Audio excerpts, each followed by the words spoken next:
Hey everyone, and thanks for jumping back into the Cryptoverse.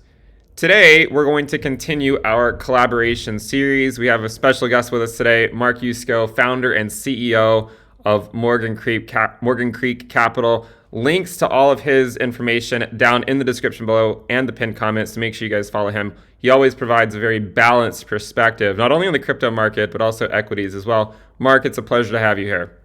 No, great to be here and great to be chatting with a fellow North Carolinian and Chapel Hillite. I'm not sure what we call ourselves in Chapel Hill. The whole Morgan Creek name comes from ties to Morgan Creek. I used to live to Chapel Hill. I used to live on Morgan Creek, right down the street from where James Taylor grew up when his dad was dean of the medical school. So good to be with you here in Chapel Hill on this freezing cold morning in the South. Yeah, it's gotten really cold recently, hasn't it? I've followed you for a while, and I think you always provide a lot of great perspectives in the space, and you're very active on Twitter, and you've done a lot of really good interviews this year. So I wanted to follow up and have people hear what your perspective on the market is. So to start off with, we mostly talk about crypto on this channel. We do talk about other things like macroeconomics and some other stuff, but I think the general question is, crypto is now plunged to a new low, right? Bitcoin's putting in a new low. Not all of them have. I mean, Ethereum is still holding up at this point. But do you think this most recent falling out with, the what happened with FTX, what happened with Alameda, and this sort of contagion going around the cryptoverse, do you think it's going to sort of take a while for that contagion to be truly felt? And will that continue to put downward pressure on crypto? What are your general thoughts here on crypto, let's say over the next few months? Yeah, look, I think the way I describe this is, again, you've lived here in North Carolina, you've been in Chapel Hill before. Every so often, maybe once a decade or so, we get a late spring or an early spring, kind of late winter storm. So everyone thinks winter's over and, it's March-ish or even sometimes April. And we get this big nor'easter that just sits off the coast and just dumps snow, picking up all the moisture from the ocean. And we kind of had that. The nor'easter was, Hurricane Sam, Sam Bankman-Fried, SBF, for all who follow, turns out really, really, really bad guy. And lots of bad stuff are likely to come out of this as the details become public.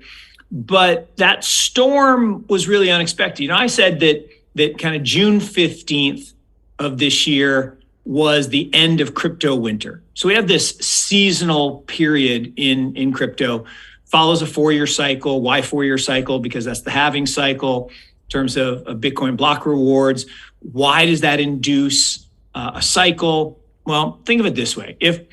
If you're a miner, right? Miner is someone who takes computers, dedicates them to the network, and then is paid by the algorithm to secure the blockchain. And you have pretty much fixed costs. Your electricity costs are fixed, your land and rent are fixed. And so if the amount that you're being paid for providing that service gets cut in half, if the block rewards get halved, it's likely that the price of the asset will adjust to make you whole. And that has been what's happened historically. So there's been this built-in kind of number go up element to Bitcoin. Now, that's fine, and that makes sense. But the problem is the difference between price and value. So the value of the Bitcoin network can actually be calculated pretty accurately using Metcalfe's law, looking at the number of users and the participants in the network, looking at transaction sizes and volumes. And so we can actually come up with a pretty good method of calculating fair value. The problem is the price of any asset doesn't necessarily reflect fair value all the time. So what happens in, let's call it, crypto spring is, price is roughly around fair value. There's a little bit of volatility. and the investors are there, right? Investors buy assets when they're below fair value, right? That's what they do. And they're one of four market participants. So second market participant are traders. Traders don't really care about value. They just want movement, right? They want to buy stuff that's moving up. They want to sell stuff short that's going down. And they're trying to scalp little bits and pieces. And that's perfectly fine. It's a really hard game. Most people are really bad at it, but knock yourself out if you want to try that. Then there are speculators. Now, speculators are interesting. People think of speculators as people who are betting on the markets. No, that's the fourth category, gamblers, which we'll get to in a minute. What a speculator is the opposite of a hedger. Okay, a hedger, right, a miner, right, produces Bitcoin. They need to sell that production to convert to fiat to pay their electricity bills and their rent. So they will sell, sometimes in the futures market, the forward production. And a speculator has to take the other side of that trade, right? For every trade, there has to be a buyer and a seller. So if a seller is selling in the futures market, a speculator has to come in and buy. Now they are speculating that the price will go up, or else why would they buy? So that's a good use case for speculators versus hedgers. The problem is gamblers. So what happens in crypto spring is the investors start to accumulate, the traders get involved as the price starts to move. Maybe there's some hedging and speculating going on. But as the price rises, it then starts to rise above fair value. Well, why? Well, as people invest and it works out, they become bolder and they invest more. And then if it keeps working out, they get bolder and then they borrow money. Right? They take margin loan and they borrow. So here's what becomes the problem. As that price starts to move away from fair value. So let's go back to 2017. So in 2017, the Metcalfe's Law fair value in November of that year was about $10,000. And we went from kind of $4,000 or $5,000 all the way up to $10,000, hit $10,000, I think November 8th of 17 or whatever. And then everybody went home for Thanksgiving and orange pilled all their friends and relatives. And the price started flying. And over the next 6-7 weeks until December 18th, the price got to $20,000. Why? Because the gamblers showed up. Gamblers are people who have no idea what they're doing. They just see number moving. I'm going to buy. I'm going to speculate. I am going to lever up. And the problem is in crypto, you can use a lot of leverage. There were people offering 20, 50, in some cases 100 times leverage. Absolute insanity. I mean, Bitcoin is an 80 vol asset, volatility of 80. You should never lever that. Maybe you could get away with a turn if you were really good at risk management, but 100x, stupid, silly. 50x, stupid. But they do it. So the price got all the way to 20,000. Well, then what happens? Okay, now suddenly there's this massive gap between value and price, and the investors flip and go to the short side and say, you know what? This doesn't make any sense to me. I'm going to go short. Well, here's the problem. Futures markets were created December 18, 2017. And so now all the big professional traders out there could go short this thing. And they pushed the price down and it collapsed all the way back down to 10,000, back to fair value. And it kind of stuck around there till summer, and then it fell to 6,000. And November 18, 4 years ago from where we are today, we had this really crazy cliff. I don't know if you remember, we went from 6,000 down to 3,000, almost instantaneously. That was the miner capitulation. The miners were getting pressed because, again, they had borrowed money. And at the end of the day, Ben, it's always leverage, right? Leverage can never make a bad investment good, but it can, and often does, make a good investment bad because you're forced to sell at the wrong time. So price collapses, that's crypto winter. So crypto winter is when the price is collapsing because the leverage is unwinding. So what does that all have to do with your question? So we were in crypto summer last year, right? Awesome. Everything was awesome. Prices were going to the moon, hit $70,000 in November of last year. And what happened? Okay, the fair value was around 30,000. Price got to almost 70,000. So the price is way above fair value. So what happens?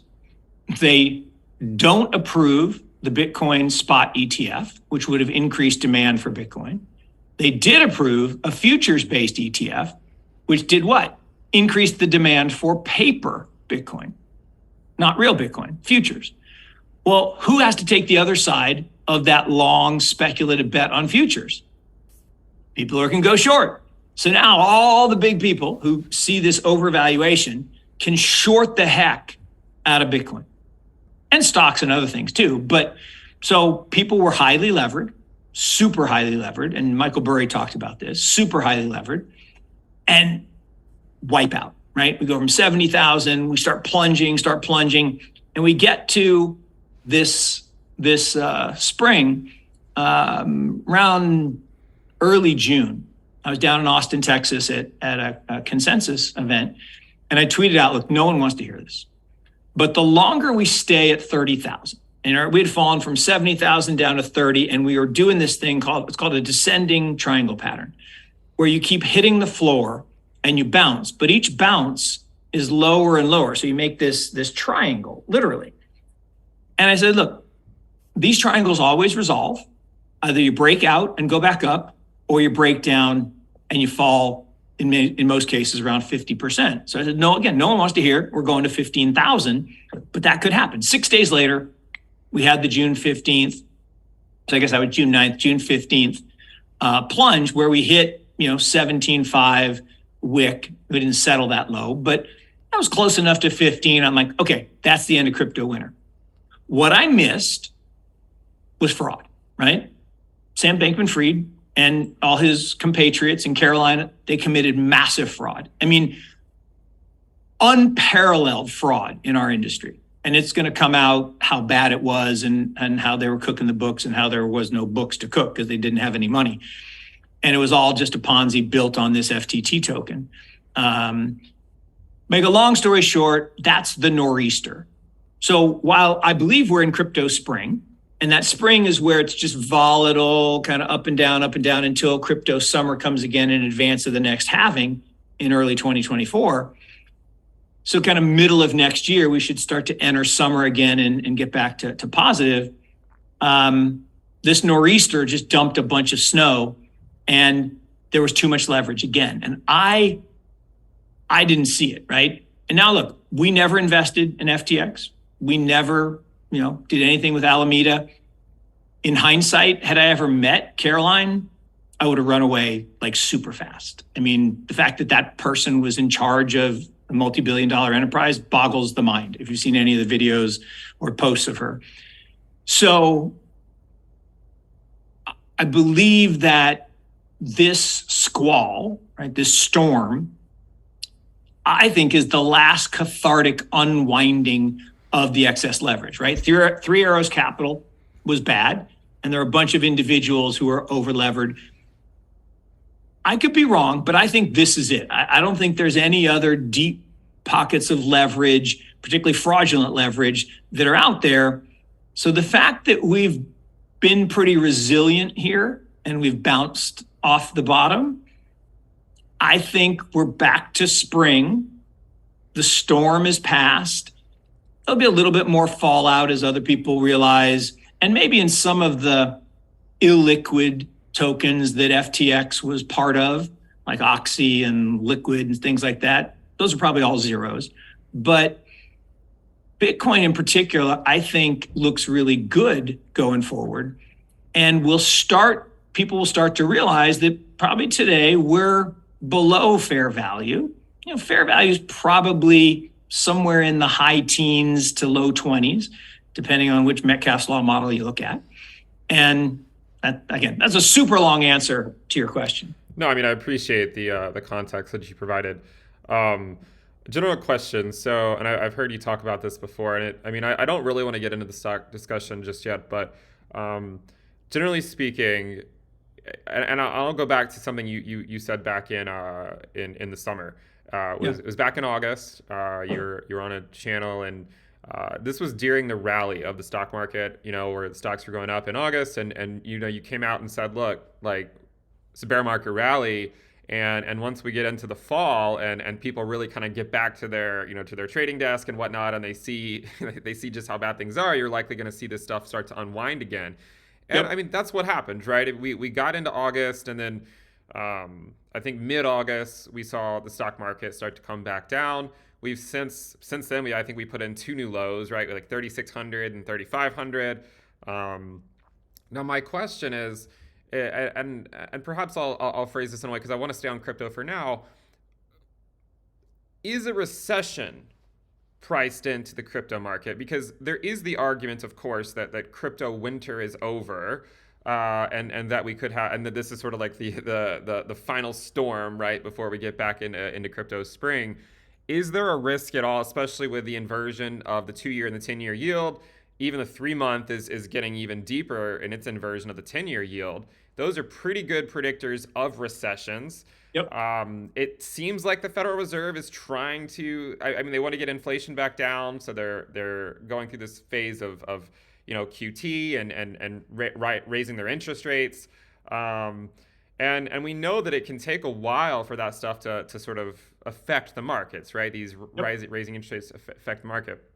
Now, if the Federal Reserve gets what they want, which is sort of to bring inflation back down, which it seems like maybe we're heading in the right direction, is there, I would say there's a risk, right, of the unemployment rate starting to shoot up, and we go into a full-blown recession where the Federal Reserve can't print money in the same way that they have in the past because inflation's high and they have to continue to remember that. Could Yep. that affect the crypto market? So specifically, how could that affect the crypto markets? Yep. No, really, really important question. So let's break it into kind of three pieces. So there's the piece about recession. So we're probably in a recession. It's a shallow recession, similar to 2001. People forget. 2001 we had the tech crash, and 2001 was when the bodies started to surface of the bad stuff. 2000 really wasn't that bad a year. It was the market peak. Market was only down 8% that year. 2001 is when the things like Enron and WorldCom started to come to light, and Amazon plunged 90+%. And the first quarter GDP was negative, second quarter was positive, third quarter was negative. Then we had 9/11 that exacerbated the problems. And the whole year we still grew 1%, but that was a recession, but it was shallow. And then 2002 was really the bad year. That was the down 20-something% year, because that was Enron, WorldCom, and all these bad companies that were doing bad things were basically flushed out. And so I can make the same argument today. And we had 2 negative quarters, and this year is going to be, very low GDP growth, likely a recession. Now, whether they deem it a recession or not, that's up to the NBER. And they keep clinging to this fact that employment's still high. I'm like, well, it's just because you count wrong. You take out all the people that are over 65 and say they're not working. If you've been to Walmart, you've seen that they're still working. And you make up this thing called the birth-death ratio that just literally makes up jobs out of thin air based on some old formula that they've been using for 30+ years. Stupid. In today's technology, we know exactly how many people are working. We know who pays taxes, payroll taxes. We don't need the birth-death ratio anymore. So recession, different question. Interest rates, look, they raised interest rates to the point of breaking a bunch of stuff. We have the worst bond market performance in the history of the bond market, saying something, 140+ years, worst bond market. The worst performance of the 60/40, stocks and bonds, second only to 1931, which was the last time we turned a garden variety recession into a depression by over tightening and passing tariff laws. So sounds familiar. That's the second piece of it. Then the third piece of it is crypto. Well, here's the thing. Crypto isn't correlated to any of that other stuff. It's 0.0 correlated to bonds and 0.15 correlated to stocks. Now people say, oh, no, from November to June, it was highly correlated. I'm like, yes. In liquidations, when everybody's being forced to sell assets, irregardless of price, to pay margin calls, right? Your Peloton stock that you bought on margin goes down 95%. You can't sell Peloton to pay it back. You have to sell crypto or gold or bonds. And so in liquidation markets, correlations go to 1. Fine. But the long-term correlation of Bitcoin to the stock market is 0.15. Why? Because Bitcoin isn't dependent on the things that stocks and bonds are dependent on: economic growth, interest rates, corporate profits, right? Bitcoin price is dependent on millennial adoption, right? Millennials have a larger percentage of their assets in digital assets versus traditional assets. It's dependent on the technology itself, the innovation of the technology. It's dependent on regulation, and there's regulation coming down the pipe. So the return drivers have nothing to do with traditional economic drivers of stocks and bonds. That's why it's uncorrelated. And people say, oh, but it's dependent on the Fed printing money. No. 1 Bitcoin equals 1 Bitcoin, right? Always will, always is. 1 Bitcoin equals 1 Bitcoin. But we don't price Bitcoin in Bitcoin. We don't price things in Bitcoin. We price things in the US dollars, in Israel in shekels, in China in renminbi, in Venezuela in bolivars. So if you look at the price of Bitcoin in those currencies, in dollars, it's volatile. But that's because the dollar is volatile, right? Sitting here in Chapel Hill, I'm sure yours is the same. According to Zillow, my house went up 40% in value in the last 12 months. That's bullshit. That's ridiculous. My house did not grow. My house did not get more efficient. In fact, it wore out. I had to put money into it to make sure it didn't devalue. So it didn't go up. What happened is the currency went down. The Fed printed 50% of all the money that's ever been printed in the history of the Republic from 2020 to 2022. Think about that. 50% of all the money in 246 years printed in 2 years. So the price of Bitcoin should have doubled, right? If you print twice as much money, price of Bitcoin should double, denominated in dollars. That's exactly what it did. Went from 10,000 to 20,000. Interesting. So people say, no, but it went to 70,000. I'm like, no. I mean, it did, but that was for a short period of time, and that was just excess speculation and leverage. Once you take that leverage out of the system, the value of the Bitcoin is double, from 2.5 years ago. Look in Venezuela, there's never been a bear market in Bitcoin because it's priced in bolivars, which have gone down 99.9999%. So it's always number go up. So we have to separate how we price assets. Like look at the stock market. Stock market, all-time highs up until this year, right? No, that's because you price it in dollars. If you price it in gold, right, which is the only money in the world, there's only one money in the history of mankind, gold. Money is an asset that exists in the absence of a liability. Gold's the only thing that satisfies that. Bitcoin does too now. It's actually a digital form of gold. But everything else is currency backed by debt or credit. So if you price the S&P in gold, it's dead flat since 1997. Dead flat. Because they've devalued the currency, and that's called money illusion.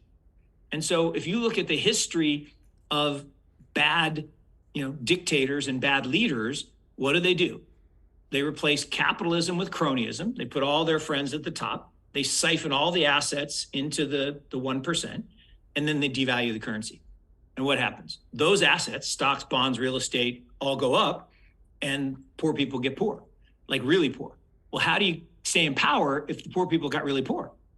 You buy them. You give them free money.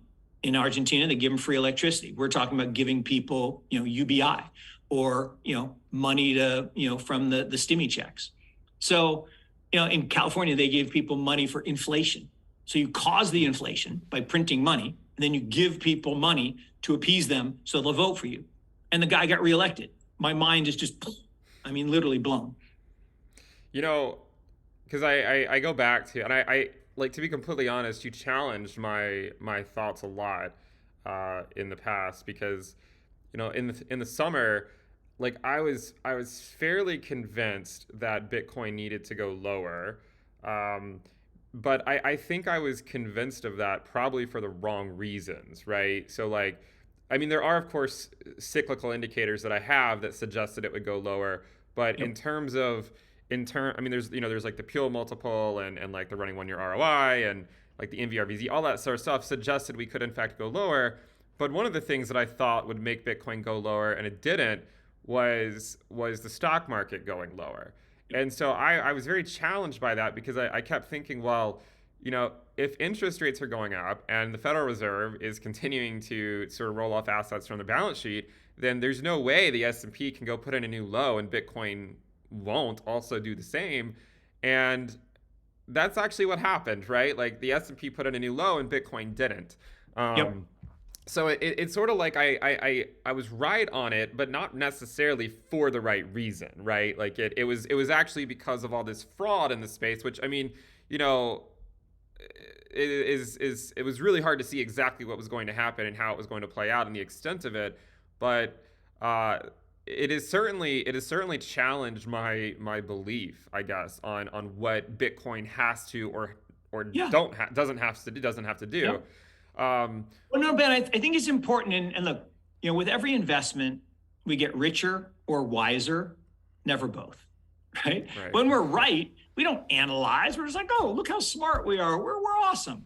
When we lose money or we're wrong about something, we're like, how did I make that mistake? What did I miss? And the thing about it in investing, if you need to be right all the time, find a new life. Find a new business, because the best of the best, right? George Soros, Julian Robertson, 58%. The average investor, sub 50. And the only way you win is, as Soros said, it's not whether you're right or wrong. It's how much money you make when you're right and how much money you lose when you're wrong. So if you cut your losers fast and let your winners run, you can still do okay, even if you're not right more than half the time. And so your perspective was totally logical and was being perpetuated by the traditional guard to say, this isn't anything new. This isn't a new asset. No, it is absolutely a new asset. It is a new technology that is going to disrupt all of the technology that we have used for the last 100 odd years to transfer value, right? Fedwire, ACH, and Swift. All of that's going to get replaced. And basically what we're doing is what Bitcoin does is it moves us from a system of trust to a system of truth, right? In the old days, I lent you money. I wrote down in my ledger, Ben owes me $100. You come back, a year later, pay me 110. I'm like, oh, no, Ben, you owe me 220. It says right here. You're like, no, I only borrowed 100. It's my word against yours, and I have the only ledger. So the Medicis came up with this thing in 1200 and said, you know what? One ledger is bad, two ledgers better. Ben, you keep a ledger. Mark, you keep a ledger. We both write down 100. Now, while you're away earning your interest, I write down 200. You show up to pay, and the Medici say, no, Mark, that's not the number. We wrote it down. Has to be. But we had to pay them a fee to do that. And the banks have had a great run being that trusted middle person. Well, now, if I want to lend you money, it's on a public ledger. And that public ledger is public, immutable, open for all to see. Everybody knows Mark lent Ben $100. He owes him 110. And in a perfect world, it's decentralized. It's a smart contract so that on the day it's due, they debit your account and it comes to me. Or credit your account. I always get my debits and credits wrong. Credit your account and it comes to me. So I find this like resistance to it kind of funny. And we keep trying to stuff this new technology in this old model. And that's why I say stocks and bonds, they are reliant on traditional models of commerce and profit. This technological innovation isn't. I talk about this all the time. Ask anyone over 35. Who's your broker? UBS, Merrill Lynch, whatever. How much gold do you have? I don't know, 3-4%. How much Bitcoin do you have? Oh, are you kidding me? Zero. It's a Ponzi scheme. Haven't you heard that Peter Schiff guy? How often do you use DeFi? What's DeFi? Ask anyone under 35, who's your broker? What's a broker? I mean, I got a Robinhood account. You mean that? Okay. How much gold do you have? Oh, are you kidding me? Boomer rocks? Haven't you heard that Peter Schiff guy? Zero. How much Bitcoin do you have? I don't want to talk about it. Why not?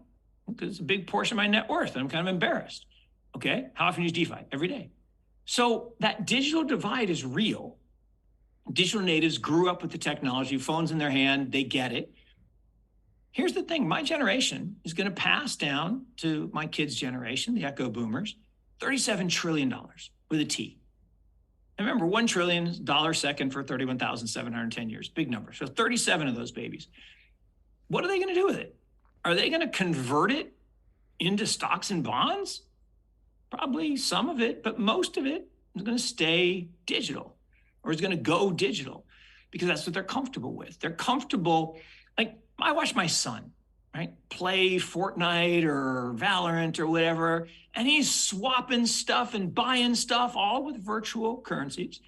And I had to put my real money in there for him to do that. So, there was an original exchange, but he's not converting back to dollars. He's just swapping, tokens and all kinds of mana or whatever.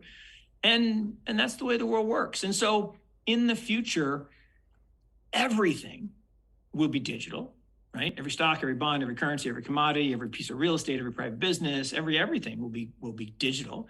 It will all trade seamlessly 24/7. I mean, the idea that you can't transfer money on a Sunday because the banks are closed, it's ridiculous, right? The fact that you can't, make an investment after 4 o'clock, it's just silly. So, and I'm not saying you should trade 24/7 and never go to sleep, but it's just silly that we run on bankers' hours, right? It's called bankers' hours, in a 24/7 interconnected global world. And why are US hours the right hours? Why do people in China have to, comport to our schedule? Or why do people in Europe have to comport to our schedule? It doesn't make any sense. Right.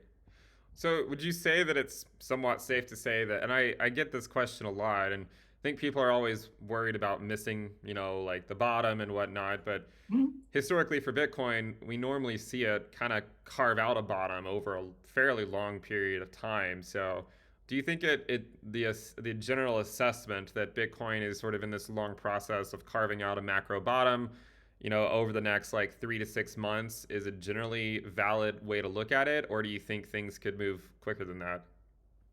Look, 100%, I think we're in a bottoming process, right? I really believed up until, the events of the last week, I believed that the 17.5 wick low on June 13th or 15th, whatever day it was the low. Now I was wrong because I just didn't realize how much leverage was left at Alameda and FTX. I mean, they just lied. I mean, they lied. And the idea that they had only $1 billion of assets against, 10 billion of liabilities, it's mind numbing. So I missed that. I missed that completely. Now, the fact that we only got down into the mid 15,000s on that, I mean, in theory, if you look at the charts, right, as we were, making that lows around that 18,000 level, it was starting to look like another descending wedge. Right. And again, that descending wedge, if you break it, there was really not a lot of support until 12, 13,000, right? The previous kind of jumping off point before the big run at the end of 2020 into 2021. So I was pretty nervous about that if that did break. And so when it went into free fall from kind of 21,000 down to 15 after the FTX news, I was like, all right, here we go. We're going to test that 12, 13 level. We didn't. That's actually pretty strong. And I think what it's telling me is we are in this bottoming process. And crypto spring, again, is a bottoming process. If you go back to, December 2017 through kind of April 2019, we stayed at around, 4,000 for that 5-month period. And then we took off and went from 4, right, on up. And I think that's kind of what's going to happen here is we'll bump along here. We'll start to heal. My guess is first quarter next year is the beginning of crypto summer. The halving is January, February of 2024, I think. And it's usually 9-ish months before we get that next parabolic move. And, the speculators will come back. their wounds will be healed, and the gamblers will come back. I hope this time there'll be less leverage. I really do. I think putting a lot of leverage on these assets is dumb, but hopefully they won't do as much. And so maybe the parabolic move this time is not as sharp. I know everybody says, "Oh, it's going to 250K immediately." I'm like, well, look, the model that I look at, the Metcalfe's law model that I look at, says 2024, the 100K level is certainly a possibility. My 250K target comes from the fact of digital gold, right? The monetary value of gold is 5 trillion, half of the total value of gold above ground. And, at 5 trillion, roughly $250,000 a coin. I used to think that was going to happen sometime over the next 3-4 years. Maybe that gets pushed out now. I don't know. But I'm pretty comfortable with this Metcalfe's law model that Tim Peterson, my friend Tim Peterson, put together. Do you think that, and this is the last question about crypto, and then I just want to ask you one main thing about the stock market. Do you think that upcoming regulations for especially the altcoin market, I mean, there's still this idea of, are they securities, are they not? Which one? I mean, it would seem likely that some of them will be securities, but we don't always know exactly which ones or what they're going to use. Ben, the regulatory crackdown avalanche, whatever we want to call it, it's going to be horrible. It's going to be horrible. And I don't know if you're a fan of the movie National Treasure. I'm a big movie guy. Love the movie National Treasure. Benjamin is his name, and he's at the end. He's talking to the FBI guy. And he said, Ben, you did this great thing. You found all this priceless treasure. What would you like? And he's like, I'd really like to not go to prison. And the guy says, someone's got to go to prison. And so they go find the guy, the other bad guy up in Boston. And look, Sam and Caroline, someone's got to go to prison. Now, my guess is they won't go to prison because they got friends in low places, but someone's got to go to prison. So I think that the regulatory backlash because of this is going to be swift and tough, right? Yellen it's always amazing to me that she can be prepared to make a statement while stuff's happening. Well, unless you knew about it before, how does, we didn't even have all the details on FTX, and she's out calling Monday morning for regulation. So I believe that this is all part of the plan, right? That, the Gandhi quote that Gandhi didn't say, but I can't never remember who said it, but they always attribute it to Gandhi. First they ignore you, then they laugh at you, then they fight you, then you win. So 2009 to 15, then first they laugh at you. A bunch of nerds and geeks playing with your magic internet money, whatever. Then they laugh at you. 16 to 21, a bunch of nerds and geeks playing with your magic internet money, have fun. Then they fight you. So right now, 2022 to 2027, that's a long time. They're going to be fighting, and the regulations are going to be bad. Altcoin regulations worse. Bitcoin, they have deemed not a security. I think it would be hard for them to go back on that. Pretty much everything else, they might deem a security and cause a lot of stress. But at the end of the day, it's because this innovation, blockchain technology and cryptocurrencies, disrupts the traditional banking system. Traditional banking system doesn't want to be disrupted, and they will use every tactic in terms of working with regulators to try to slow down that innovation change. But at the end of the day, innovation always wins. And so it's going to be a tough period. And the last part of the quote is, then you win. I will argue, if you're in Bitcoin, if you're a believer in digital assets, you've already won, right? You're already way ahead. And a censor-proof, unconfiscatable asset that is immune to the ravages of inflation, which is just theft of value by the government to give to the people at the top, is an amazing innovation. It really is a world-changing innovation. And owning some of it, not all of it, but owning some of it in your portfolio, I think is critically important. The thing that I wanted to specifically ask about it, though, is do you think that And I mean, you sort of already answered like a lot of it, but by saying, like Bitcoin's probably more likely not going to be security, since I already said it's not, everything else could be. Could be. Do you think that, because we know that in a bull market in crypto, altcoins typically give oversized gains with respect Yep. to Bitcoin, just because, I mean, they have smaller market caps, it takes a lot less money to move the market. Do you think that there any chance that Bitcoin shows relative better performance over the Ah, next 1 to 2 years great because question. of that, because of upcoming Yeah. altcoin regulation? Great question. And I think definitely that is a chance. Look, will there be some emerging projects that do way better? Of course, right? Because they're venture capital projects. So they have a much higher risk reward. And the risk is you go to zero. The reward is you could make 20, 50, 100 times your money. Bitcoin's not going to make 100x from here. Do I think it could do 10x from here? Easy. Do I think it could do 50x from here? Maybe. 100 would be really hard. But I do agree that on a relative basis, there is a high likelihood in a highly challenged, then they fight you phase that the king, Bitcoin, kind of outperforms.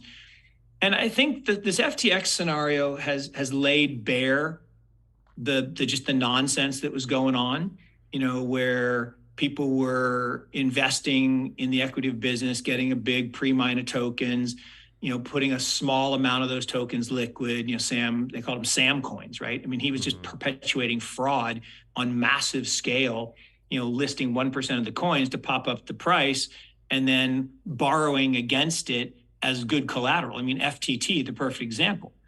There's no there. It's a total house of cards. And I think that stuff is over. I think the scam coins and the sham coins and the Sam coins, I think those are gone. But there are real projects out there. And look, I don't know if it's Bitcoin, Lightning, L3, L4, and everything's built on Bitcoin. There are a lot of people that believe that. I haven't seen any evidence that is going to happen yet. More likely, we have a series of L1s and there are bridges between them, and there are a lot of good L1 projects out there. But I can't guarantee which one of those is going to win. So I invest in both. Right. And I think people should too. I think you should have a diversified portfolio. Concentration makes you rich. Diversification keeps you rich. Should we avoid the stuff that's going to be squarely in the crosshairs of the SEC? Yep. Because that pressure is going to be relentless, I think, over the next few years. Should we focus our portfolio on a mix of assets that are uncorrelated to one another and have high probabilities of success? Yeah. So I look at Bitcoin, easy add. Ethereum, easy add, right? People say, it's a shit coin. It's a Ponzi. Well, if you call it a Ponzi, you don't know what a Ponzi is. Is it possible it doesn't work? Is it possible proof of stake is inferior to proof of work? Probably. I believe that. Is it possible that something else could outcompete Ethereum? Sure. But the reality is DeFi is real. Smart contracts are real. Most of the good stuff is built on Ethereum. So it's hard for me to say that that's just going to go away. Some of it going to transfer to other projects. Sure. But I can own those too.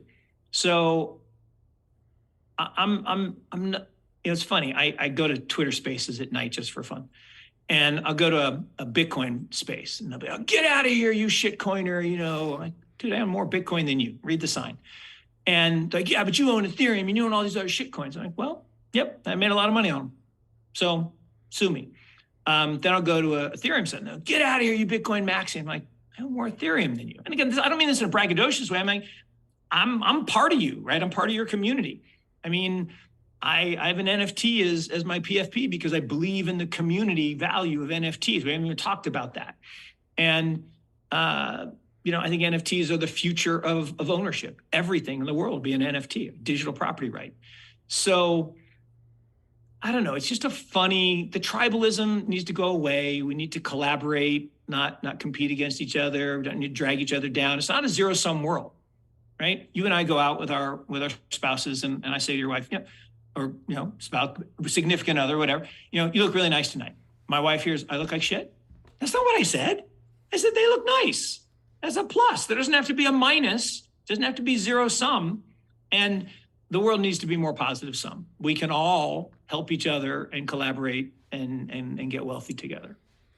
I think that's a really a great perspective to have, right? It doesn't always have to be us against them, right? A lot of people, I think, take on the mentality that if they don't own a certain altcoin, then it's a scam, right? If it's going up, oh, it's a scam. Like, don't worry about it. I don't own it, or I'm not gonna talk about it. But the sort of the one of the last topics I wanted to talk about, and because we've covered crypto a lot, and I really want to get your opinion on the stock market, because I mean, look, back in August, again, you called pretty well what was going to happen in the fall.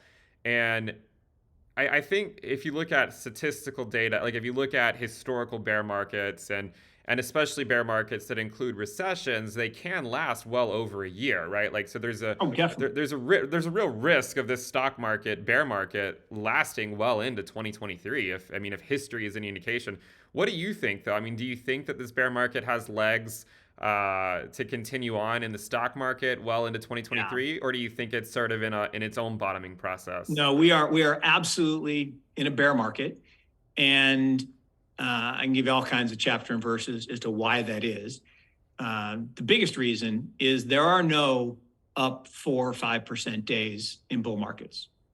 Zero. None. Right? Doesn't happen. Because a bull market is a market that goes up a little bit most days, but goes down sharply on bad news or perceived bad news. Just like there are no down 4% days in bear markets. They're all in bull markets. Because people have this perception of, some company missed, so let's take everything down. Well, one company missing isn't the market, so we're still in a bull market.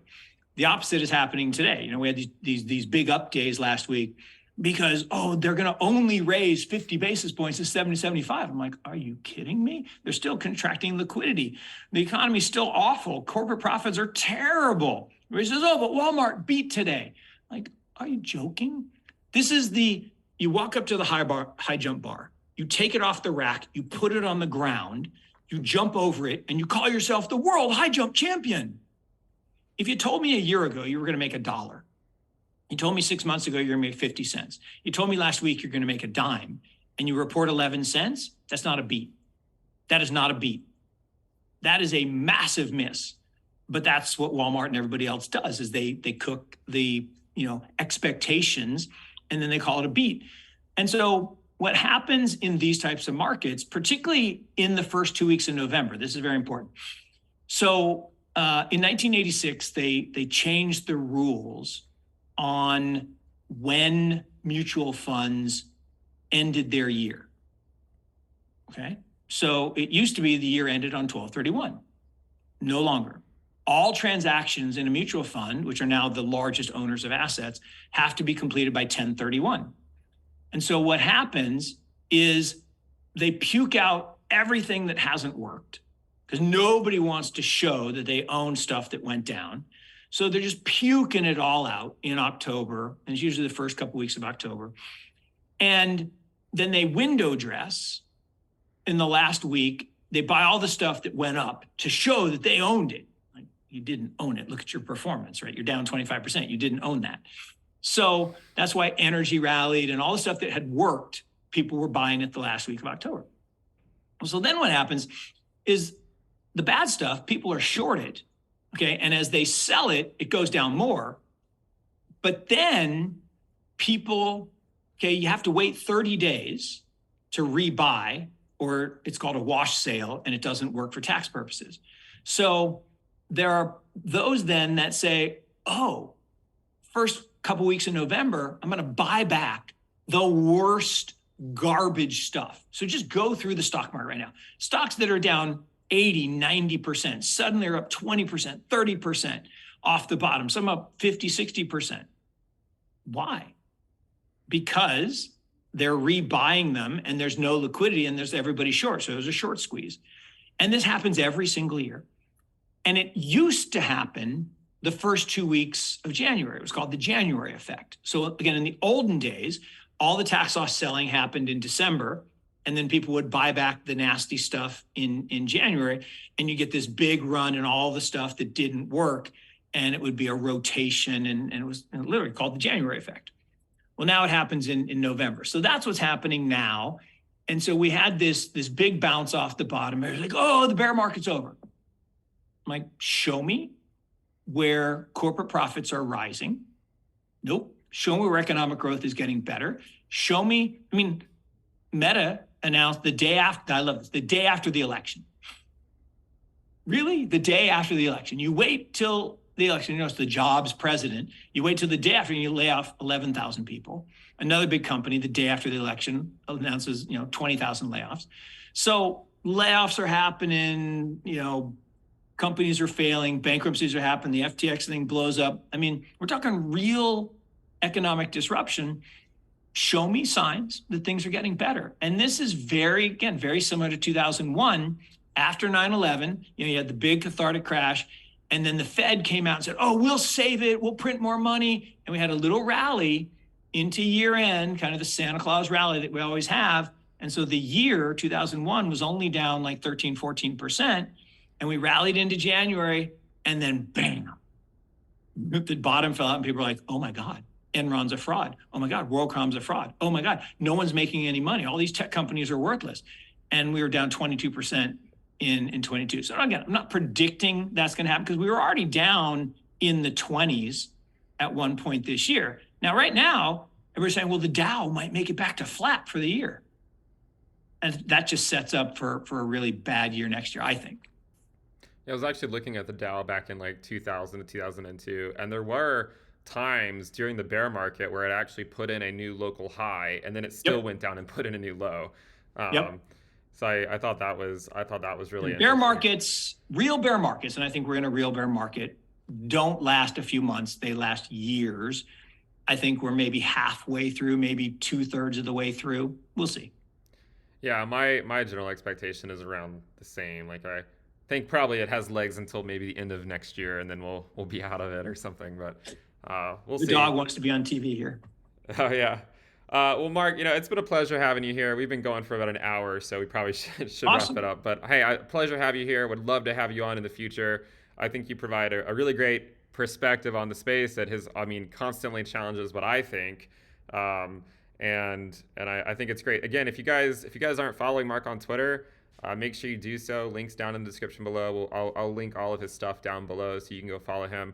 Mark, pleasure to have you here. Look forward to seeing you in the future. No, I appreciate it. One sign of a great investor is you actively seek out people with a different opinion and have dialogue and debate in search of truth. So I applaud that and commend that. Just means you're a great investor. And the second thing, if two people always have the same opinion, one is unnecessary. So it's good to always try to be necessary. So Right. enjoy the holidays. Thanks for having me, and we will talk again soon. All right, we'll wrap it up there. See you guys.